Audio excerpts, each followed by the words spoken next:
E aí, consigo definir o que atividade representa para você? Sim, não, ou ainda está aí na dúvida? Agora, partindo desse entendimento inicial, nós vamos descobrir se o seu pensamento vai ao encontro do que propõe Leontiev.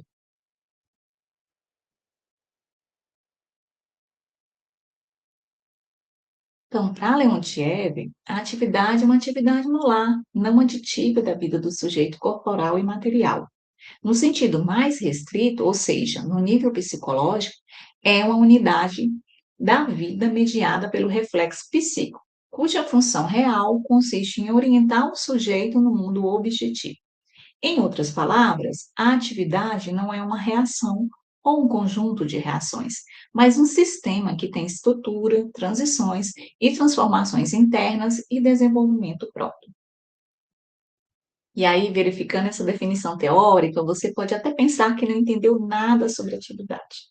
Mas calma, você vai entender com exemplos práticos que vamos abordar neste módulo. Então, a atividade, ela surge na perspectiva de desenvolvimento humano, né? De como o homem ele se desenvolveu em relação ao animal, criando esses artefatos históricos e culturais para sua sobrevivência, e entre eles a linguagem e os signos. Então, nesse ciclo de desenvolvimento, a partir da organização dos homens em grupo, surge a categoria trabalho, a qual vincula-se a atividade. Então, a partir do momento que o homem ele consegue estabelecer um entendimento, né, entre o instrumento criado e a função que ele exerce, entende-se o surgimento do que o Vygotsky denomina de signo, que é um exemplo bem prático para vocês entenderem, é a questão do surgimento do objeto colher. Hoje, você sabe o que é uma colher, você sabe a função que ela exerce, mas se você pensar, um bebê, ele não reconhece a significação da colher. Ele não sabe para que serve, não sabe qual é a função. Por quê? Porque o bebê ele está em fase de desenvolvimento. Ele ainda não conseguiu assimilar, né, a significação desse objeto. Mas a partir do momento que esse bebê ele começa a realizar a atividade de comer e começa a manusear a colher, o que que vai acontecer? Ele vai assimilar o significado desse objeto, ele vai reconhecer e ele vai saber a função que ele exerce. E isso, né, através do quê? Da atividade de comer, né? Então, a teoria da atividade, ela está diretamente vinculada à categoria trabalho, né? Por quê? O trabalho, ele é o responsável por esse processo de imunização do homem, ou seja, enquanto o animal, ele busca na natureza a forma de suprir suas necessidades, o homem, ao transformar a natureza por meio da atividade para suprir as necessidades, ele acaba por transformar a si mesmo, conforme já foi disposto por Leontiev.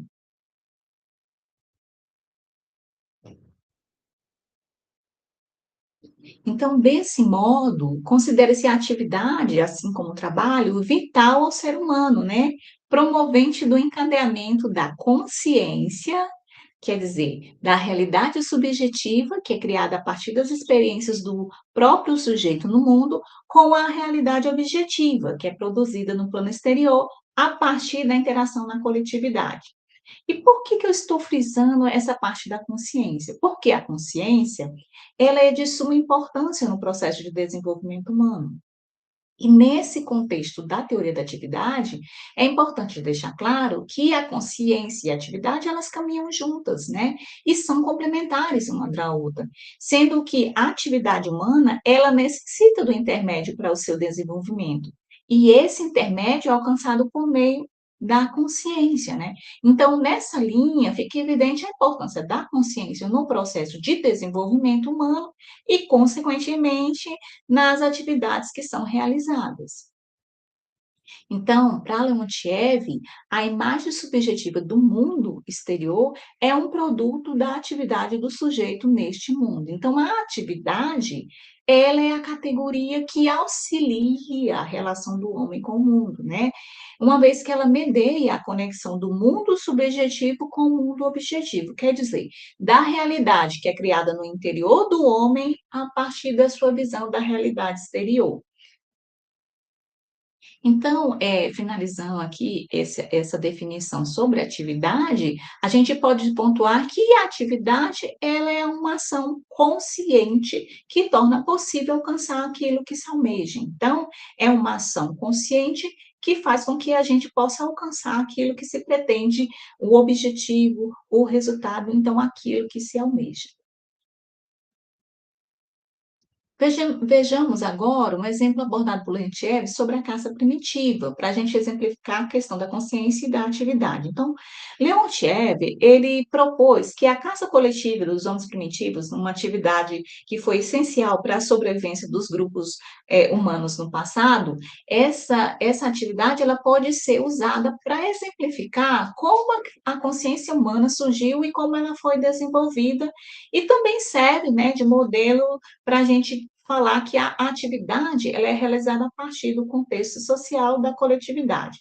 Então, Leontiev, né, em sua teoria da atividade, ele defende que a consciência, né, e o desenvolvimento humano, eles estão intrinsecamente ligados à prática social. Então, na sociedade primitiva, né, nos povos antigos, a caça era uma atividade fundamental para a sobrevivência e para o desenvolvimento. Então, através da caça, esses indivíduos eles tinham contato com a natureza, eles aprendiam sobre o ambiente que eles estavam ali inseridos, eles desenvolviam habilidades importantes, né, para a sua própria sobrevivência, então eles se envolviam em uma ação que exigia muita concentração, que exigia habilidade, então eles precisavam estar conscientes de seus movimentos, né, esses movimentos que às vezes eram feitos de forma até automática, né, e eles também precisavam ficar atentos aos movimentos dos animais, e, além disso, eles precisavam saber dominar instrumentos, algumas técnicas de caça. Então,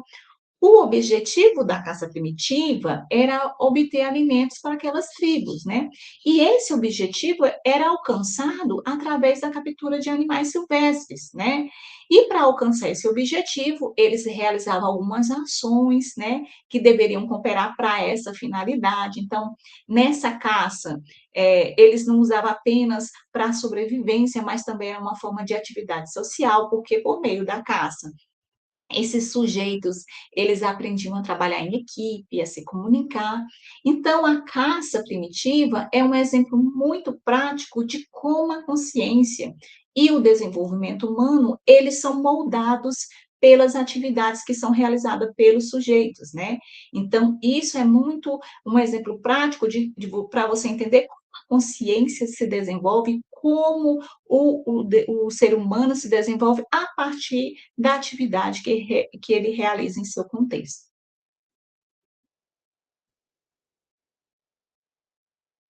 E eu só vou relembrar aqui que a teoria da atividade, né, ela é fundamentada na teoria histórico-cultural e, por consequência, no materialismo histórico dialético.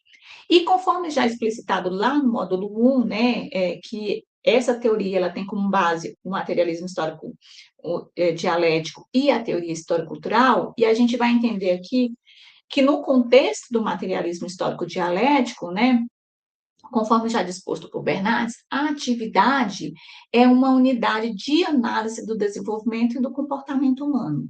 Então, a gente entende que a atividade, ela se realiza no contexto da sociedade e ela precisa ser estudada e desenvolvida levando-se em conta esses aspectos de historicidade, né?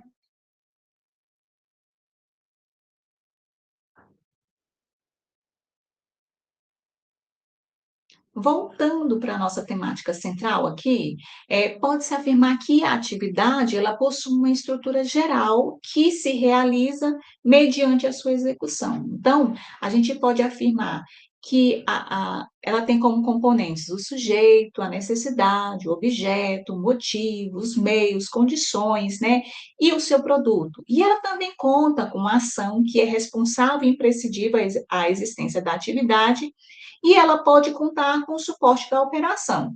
Então, a atividade, ela se relaciona diretamente com o motivo e a ação se relaciona com o objetivo, né? E por meio da ação pode gerar uma ou mais operações. Calma, não fique nervoso. Sei que você não deve ter conseguido assimilar todos esses elementos, mas eu vou enunciar esses elementos da estrutura, da atividade, um de cada vez, e vou relacioná-lo ao contexto educacional para que você possa compreender. Então, no contexto educacional, podemos classificar o ensino como uma atividade, bem como o estudo realizado pelo aluno, considerando nesses casos que o ato de ensinar e a atividade de estudo estejam relacionados diretamente com os motivos e o objeto de ensino.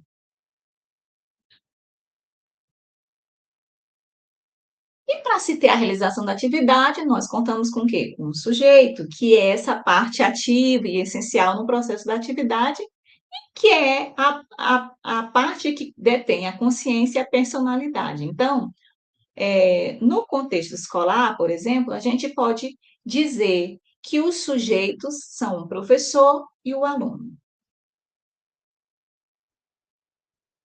E compreende-se que a atividade, ela se apresenta para a realização, para a supressão de pelo menos uma necessidade, que é um outro elemento essencial da estrutura da atividade. Então, a necessidade, ela surge no ser vivo, né, como vista a satisfação de algo, de um objetivo. Pode ser para subsistência ou para existência, né. Então, as necessidades, elas dividem-se em naturais, são essas necessidades que são referentes à manutenção e ao desenvolvimento da vida, e superiores, que são essas de caráter social.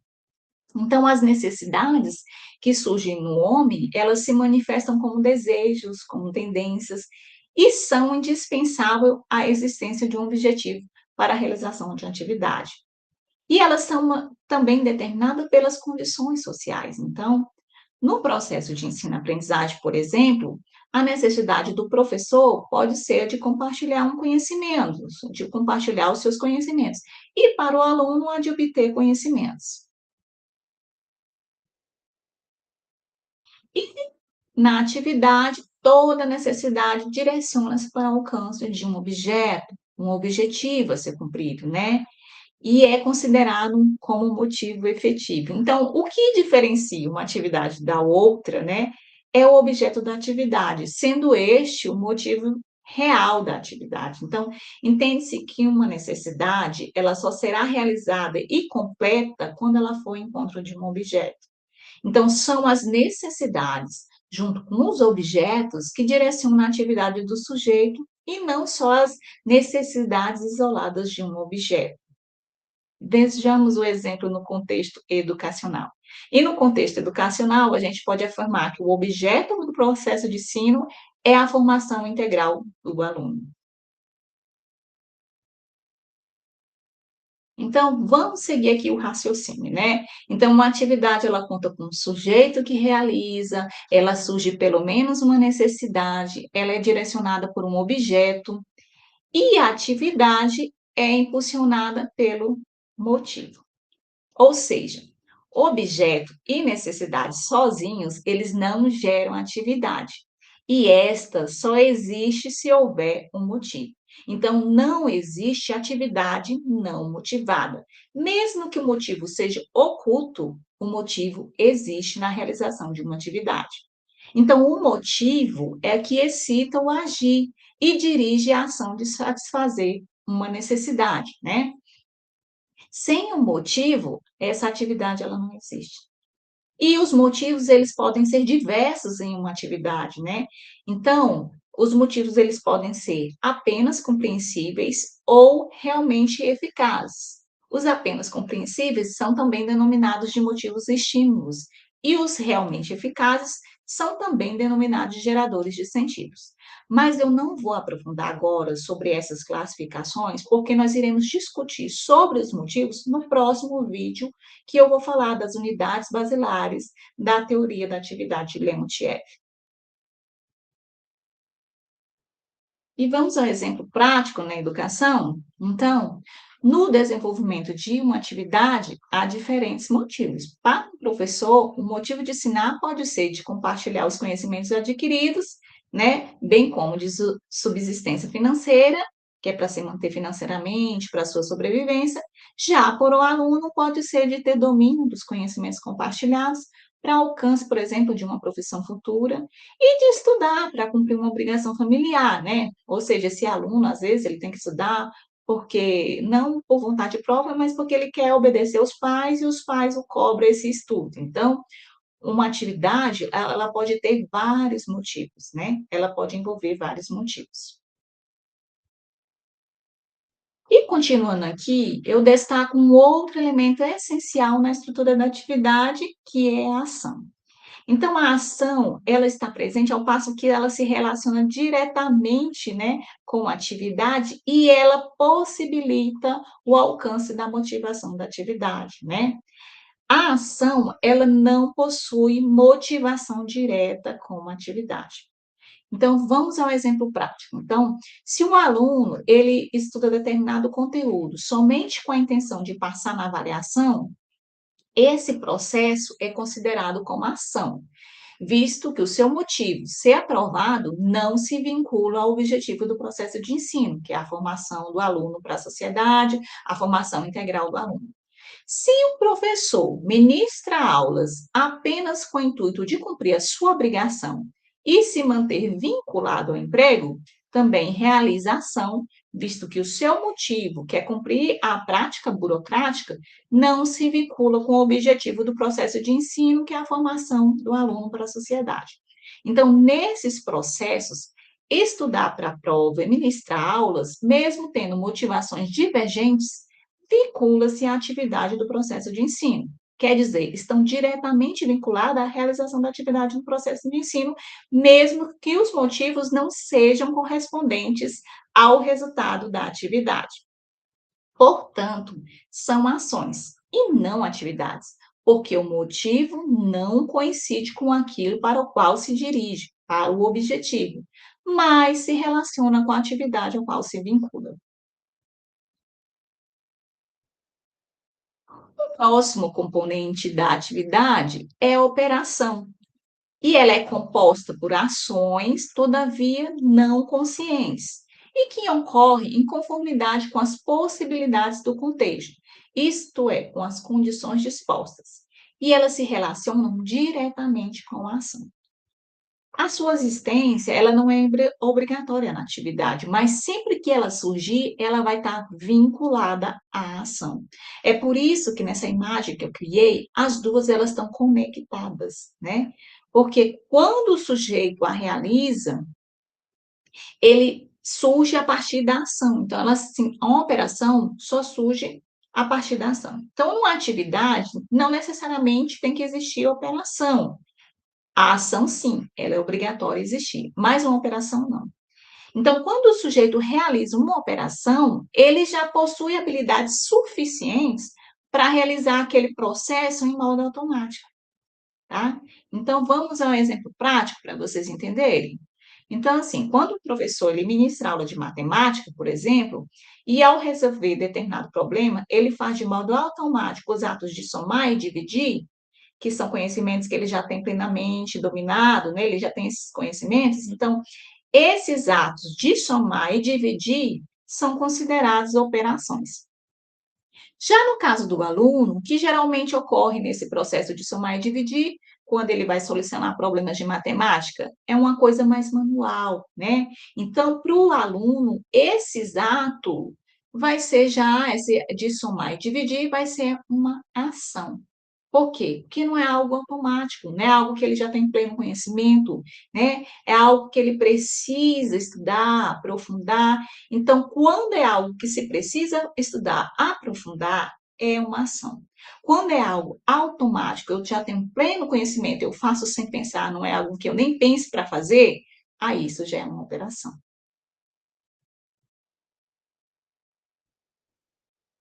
Na atividade também é evidenciado outros componentes, como os meios e ou condições, né? Então, um artefato culturalmente instituído, por exemplo, é um objeto que pode se tornar um meio que vai auxiliar o desenvolvimento de uma atividade, né? Então, os instrumentos, eles podem auxiliar, né, as operações que são realizadas, as atividades que são realizadas em uma atividade. Então, e nas atividades também elas são realizadas em condições, em situações diferentes, diversificadas, então tudo isso faz parte do componente da realização da atividade, porque isso influencia. Vamos a um exemplo prático? Por exemplo, o professor, ele utiliza diversas ferramentas, como livros, né, diversos instrumentos que o auxiliem no processo de aprimoramento do processo de ensino-aprendizagem. Então, esses instrumentos, eles são essenciais para auxiliar o professor no processo de ensino e eles estão vinculados às condições em que essa atividade vai se desenvolver, né. Então, assim, eh, cada pessoa desenvolve essa atividade de ensino em um contexto diferenciado, uma escola diferenciada, com condições, com um ambiente diferenciado, então tudo isso influencia no desenvolvimento da atividade. E o último componente da atividade, que eu mostro para vocês, é o produto. Conforme disposto por Leontiev, a atividade de trabalho se imprime em seu produto.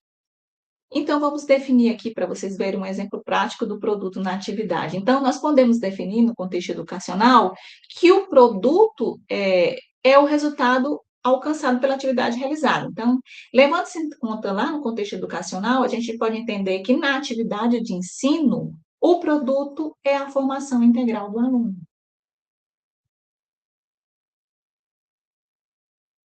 Então, assim, em síntese, a gente fala que a estrutura da atividade tem os seguintes elementos: sujeito, necessidade, objeto, motivo, ação, operação, meio, condições e produtos.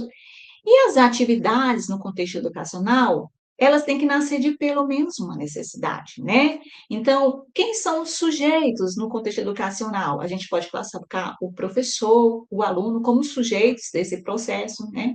E esses sujeitos, eles realizam atividades por motivos conscientes, que acabam por orientar suas ações que vão ser feitas, né, nesse processo. Os motivos que impulsionam a atividade, eles podem ser diversos, né? Cada atividade é realizada com as suas particularidades, envolvendo meios e condições diversas, né? Um professor, ele pode ser motivado a ensinar para ajudar os alunos a aprimorar conhecimentos, mas a maneira como essa atividade vai ser executada vai depender das condições, dos recursos disponíveis. Então, a realidade da escola ela pode ser precária, e isso pode limitar o acesso aos instrumentos de apoio, né, que acabam influenciando no desenvolvimento da atividade. Então, as atividades educacionais, elas também são influenciadas pelos contextos políticos, econômicos e sociais, né. A gente sabe que no sistema educacional, ele é moldado por normas que são elaboradas por legisladores que aparentemente, né, a maioria não tem a compreensão adequada da realidade das instituições, né, e desses sujeitos que compõem o contexto educacional. Então, muitas vezes, as diretrizes podem direcionar, né, as atividades por um caminho que não é mais adequado, né. Então, assim, os sujeitos também envolvidos nesse processo, tanto o aluno quanto o professor, como agente de apoio, eles trazem uma bagagem social e política também, em realidades e vivências diferentes, e tudo isso influencia no desenvolvimento da atividade que acontece no contexto educacional. E isso pode impactar, né, na execução da atividade e, consequentemente, nos resultados que serão obtidos nesse processo. Então, assim, a atividade é essa estrutura que eu mostrei para vocês. Então, toda e qualquer atividade, ela se realiza mediante essa estrutura. No caso, só a operação que pode ou não vir a ocorrer na atividade, os demais elementos, eles fazem parte da atividade. E finalizando essa primeira parte, né, do nosso módulo, eu espero que você tenha compreendido os conceitos iniciais da teoria da atividade de Leontiev, especialmente a questão da estrutura geral, dos seus componentes, dos elementos que fazem parte dessa estrutura. E no próximo vídeo nós vamos discutir as unidades basilares da teoria da atividade, que são motivos, significação e sentidos. E eu te aguardo lá para a gente continuar esse diálogo e esse papo. Até mais.